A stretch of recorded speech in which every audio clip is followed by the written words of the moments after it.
मुख्य आर्थिक सलाहकार बी अनंत नागेश्वरन ने जीएसटी में हुए प्रमुख सुधारों को जीडीपी वृद्धि के लिए महत्वपूर्ण बताया है।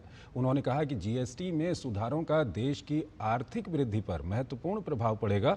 मुख्य आर्थिक सलाहकार ने कहा कि जब लोगों के पास खर्च करने की क्षमता अधिक होगी तो इसमें मांग और उत्पादन बढ़ेगा और इस तरह आय में वृद्धि होगी।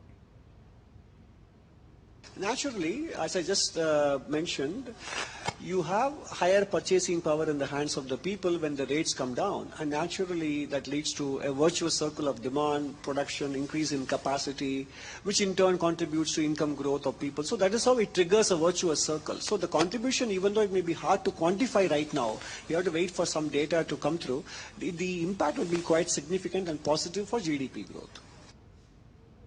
तो जीएसटी रिफॉर्म्स की घोषणा कर दी गई है। 12% और 28% वाले जीएसटी रेट स्लैब को खत्म कर दिया गया है और इनके तहत आने वाले प्रोडक्ट्स और सर्विसेज अब 5% या 12% स्लैब में आएंगे। सरकार ने इस पर एक FAQ जारी कर जीएसटी से संबंधित कई सवालों का जवाब दिया है। केंद्र सरकार ने जीएसटी दरों में बदलाव से संबंधित अधिसूचना जारी कर दी है। इस पर और अधिक जानकारी के लिए सीबीआईसी ने वेबसाइट का लिंक भी शेयर किया है। आपके स्क्रीन पर इस वक्त सीबीआईसी के ये लिंक दिखाए जा रहे हैं।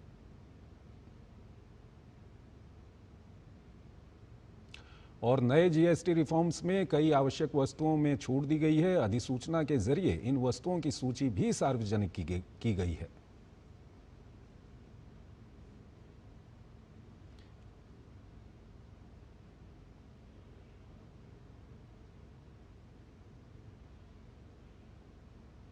और इसी तरह हैंडीक्राफ्ट सामग्रियों से जुड़े दरों की जानकारी भी अधिसूचना के जरिए उपलब्ध कराई गई है। इन पर विस्तार से जानकारी के लिए इस वेब लिंक पर आप जा सकते हैं जो अभी आपके टीवी स्क्रीन पर हमने आपको दिखाया था।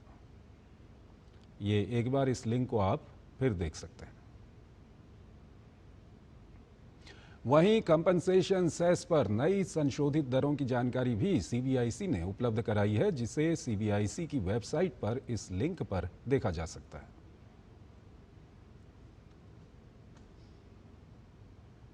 तो ये लिंक है जिस पर आप ये देख सकते हैं। और वहीं पेट्रोलियम परिचालन के लिए आयातित उपकरणों पर संशोधित जीएसटी दर की जानकारी भी दी गई है, जिसके लिए आपको हम लिंक दिखाएंगे इसके बाद।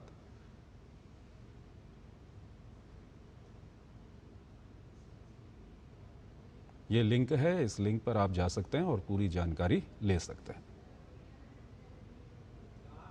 वहीं स्पेशल कंपनसेशन स्कीम के तहत रेत, चूना, ईंटों के अलावा अन्य ईंटों पर जीएसटी दरों में किसी भी तरह का बदलाव नहीं हुआ है।